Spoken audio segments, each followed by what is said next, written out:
Hello दोस्तों, नमस्कार। मैं हूं सरयू और आप देख रहे हैं मेरा मेरा ब्लॉग। तो आज हम बात करेंगे हिगविजन के डीएफएमडी के इंस्टॉलेशन के बारे में कि साइट पे डीएफएमडी को हम लोग कैसे इंस्टॉल करते हैं और कैसे उसका डिस्प्ले वगैरह आता है, ट्रिगर कैसा होता है। तो चलिए जल्दी जल्दी अनबॉक्सिंग से स्टार्ट करते हैं। तो सबसे पहले हमने जो बॉक्स रखा हुआ था उसको ओपन किया। कुछ इस तरीके से आप देखेंगे आगे वीडियो में जो बॉक्स अनबॉक्स हो रहा है। तो ऐसे हमने उसको अलग अलग निकाल लिया, उसके गत्ते निकाल लिया। गत्ते निकाल के उसके जो लेफ़्ट और राइट के विंग है हमने उनके गत्तों पे ही रखा सो दैट उसमें स्क्रैचेज ना आ जाए। उसके बाद में फिर जो दूसरा बॉक्स था उसमें एलईडी डिस्प्ले आता है जो कि अभी हमने विंग निकाल के रखा था उसमें ये फिक्स हो जाता है। तो इसमें आपका पूरा डिस्प्ले और सेटिंग्स वगैरह सब कुछ दिखता है। तो इस तरीके से आप देख सकते हैं ये डिस्प्ले हमने निकाल करके इसको भी उसी बॉक्स के ऊपर रखा सो दैट इसमें भी स्क्रैचिंग वगैरह ना आए। इसके बाद में इसके साथ में जो एसेसरीज आता है हमने उस एसेसरीज के डब्बे को भी खोला। और एसेसरीज में अगर हम देखेंगे तो इसमें एक यूज़र मैनुअल आता है, एक रिमोट आता है, रिमोट के साथ में बैटरी भी आती है और पावर कोड केबल आता है। इसके बाद में फिर हमने जल्दी जल्दी से इसको असेंबल करना स्टार्ट कर दिया। तो देखेंगे असेंबलिंग में कुछ नहीं है, लेफ़्ट और राइट का विंग रख करके और उसके बीच में जो एलईडी डिस्प्ले स्क्रीन है उसको हमने रखा और इसमें 4 स्क्रू आते हैं दोनों साइड में लगाने के लिए। तो हमने उन 4 स्क्रू के सहारे इसको लगा के जल्दी जल्दी से इसको असेंबल करके खड़ा कर दिया।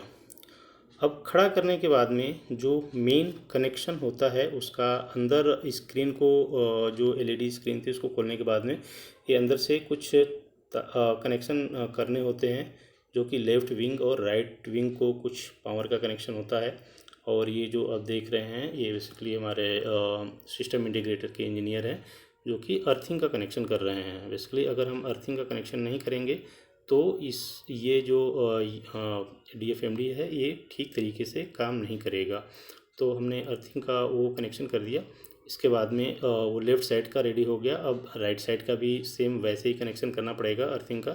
तो दोनों साइड में हमने लेफ़्ट और राइट में अर्थिंग का कनेक्शन प्रॉपरली कर दिया।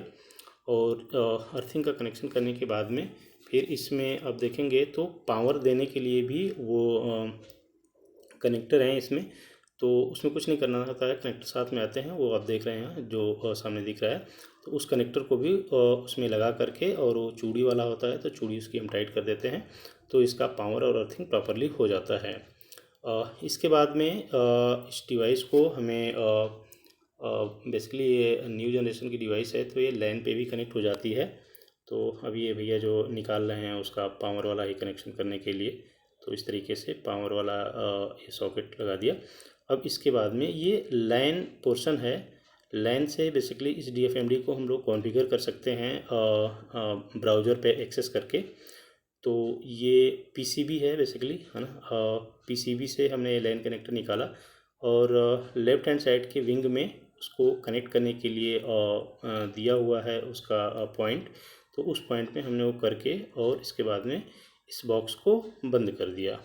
बंद करने के बाद में ये मेरा इंस्टॉल हो गया है और जहाँ पे हमें लगाना है ये मेरा मेन गेट है और यहाँ पे हमने लगा दिया। लगाने के बाद में इसकी सेटिंग किया। सेटिंग करने के बाद में आप देख सकते हैं कि यहाँ पे डिस्प्ले में जो है वो दिख रहा है कि कितने परसेंट इन हुए, कितने परसेंट अभी जा चुके हैं।